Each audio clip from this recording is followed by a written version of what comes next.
Pengertian saham. Saham adalah surat berharga sebagai tanda kepemilikan seseorang atau lembaga atau korporasi atau badan usaha yang merupakan bagian dari pemilik suatu perusahaan atau emiten. Pengertian saham menurut para ahli. Yang pertama, menurut Rianto, saham adalah tanda bukti bahwa pemegang saham telah menjadi perseroan terbatas. Yang kedua, menurut Sunaria, saham adalah surat berharga yang diterbitkan oleh perusahaan berbentuk perseroan terbatas, yang kemudian perusahaan tersebut disebut sebagai emiten.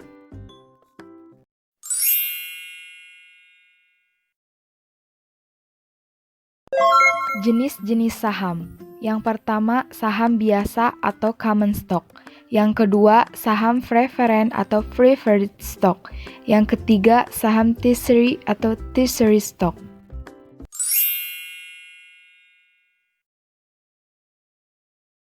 Manfaat saham. Yang pertama, bagi investor.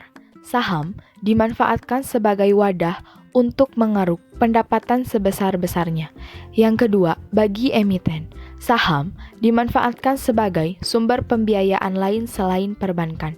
Yang ketiga, bagi masyarakat untuk meningkatkan pendapatan, memberi kesempatan untuk menjadi investor, dan menambah lapangan kerja.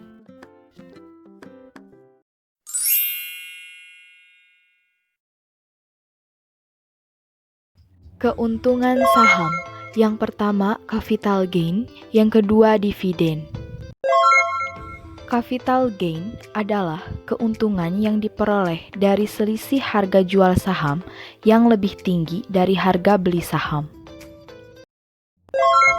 Contoh kasus capital gain pada sektor saham. Alpa membeli saham ABC dengan harga saham 3.000, kemudian menjualnya dengan harga 3.500 per saham, yang berarti pemodal tersebut mendapatkan capital gain sebesar 500 untuk setiap saham yang dijual. Pengertian dividen.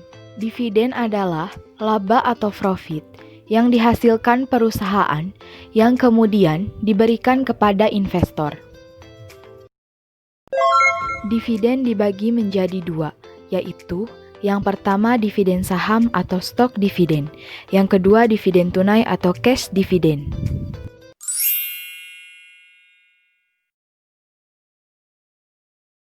Risiko saham. Yang pertama, kondisi ekonomi.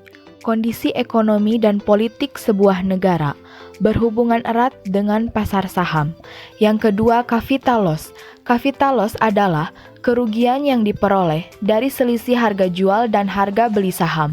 Dengan kata lain, investor menjual saham lebih rendah dari harga belinya. Yang ketiga, risiko nilai tukar mata uang. Perubahan nilai tukar mata uang yang terjadi secara drastis dalam waktu singkat juga dapat dikatakan sangat mempengaruhi terhadap kestabilan bursa saham. Yang keempat, resiko suspend. Ada beberapa hal yang menyebabkan saham mengalami suspend, yaitu yang pertama, harga saham mengalami kenaikan atau penurunan harga yang luar biasa dalam waktu yang singkat. Yang kedua, perusahaan tersebut difailitkan oleh kreditornya.